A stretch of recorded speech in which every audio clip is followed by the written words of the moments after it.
Hello and welcome back to my channel. Today we're going to talk about a condition that affects the heart's ability to pump blood efficiently, dilated cardiomyopathy.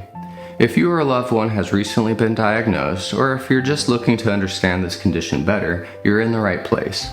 We'll walk you through what dilated cardiomyopathy is, how it's diagnosed, the ways it's managed, and how ongoing monitoring plays a role in living with this condition.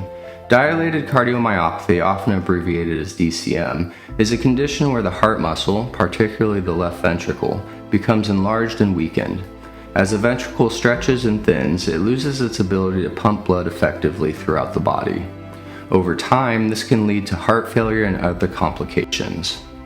The term cardiomyopathy simply means disease of the heart muscle. Dilated refers to the enlargement or dilation of the heart chambers. While this condition most often affects the left ventricle, in some cases all four chambers of the heart may become dilated.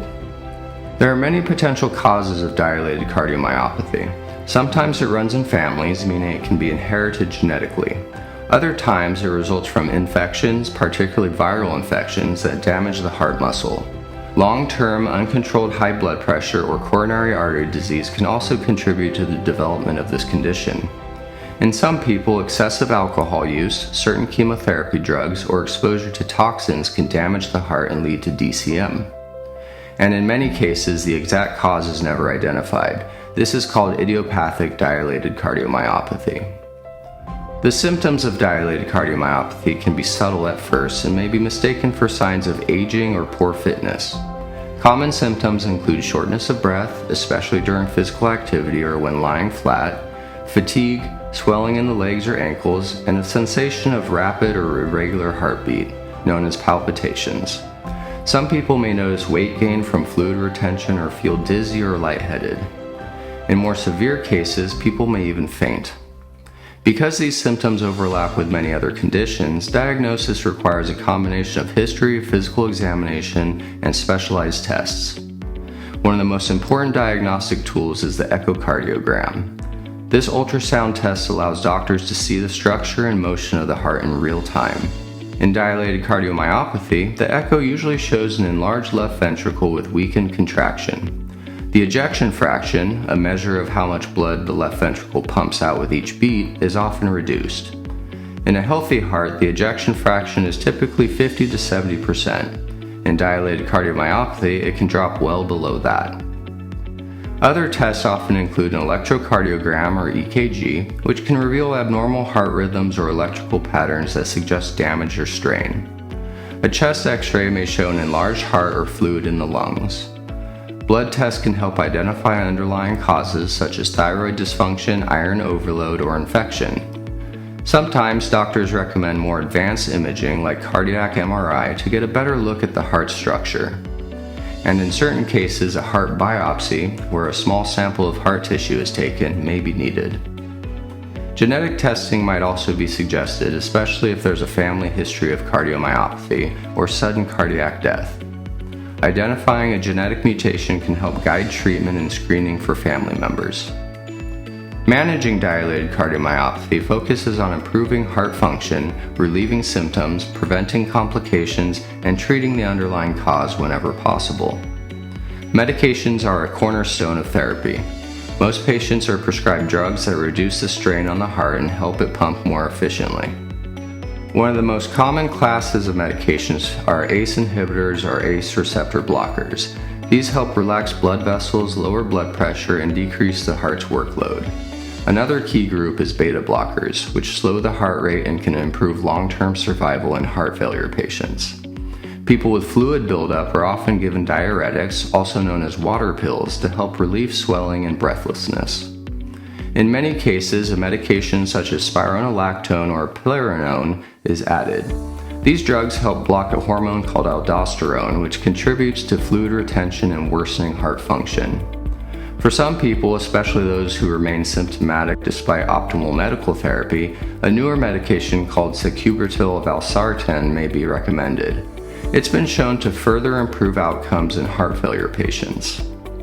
In individuals who are at risk of developing blood clots due to very poor heart function or atrial fibrillation, anticoagulants or blood thinners may be prescribed to reduce the risk of stroke or systemic embolism. I just want to take a moment to ask that you hit that like button and subscribe to my channel. Leave a comment below if you have any questions or topics you want covered in future videos. Anyway, let's talk about devices. When medications aren't enough or if the heart rhythm becomes dangerously abnormal, certain devices can help. For people whose hearts are beating out of sync or too slowly, a special type of pacemaker called a cardiac resynchronization therapy device may be implanted. This device helps coordinate the timing of heart muscle contractions, improving efficiency. If there's a high risk of sudden cardiac death due to life-threatening arrhythmias, an implantable cardioverter defibrillator or ICD might be recommended. This small device sits under the skin and can deliver a shock to restore normal rhythm if the heart suddenly stops or beats erratically.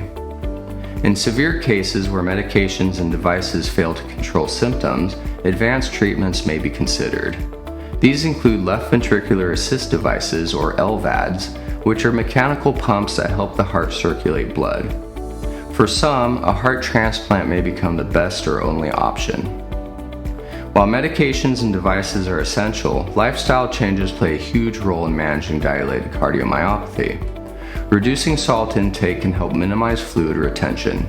Following a heart-healthy diet like the DASH or Mediterranean diet supports overall cardiovascular health. It's important to avoid alcohol as this can worsen the heart's function. Smoking cessation is critical, as smoking worsens heart disease and limits oxygen delivery to tissues. Physical activity should be approached carefully. In mild to moderate cases, regular low-impact exercise can help improve stamina and mood.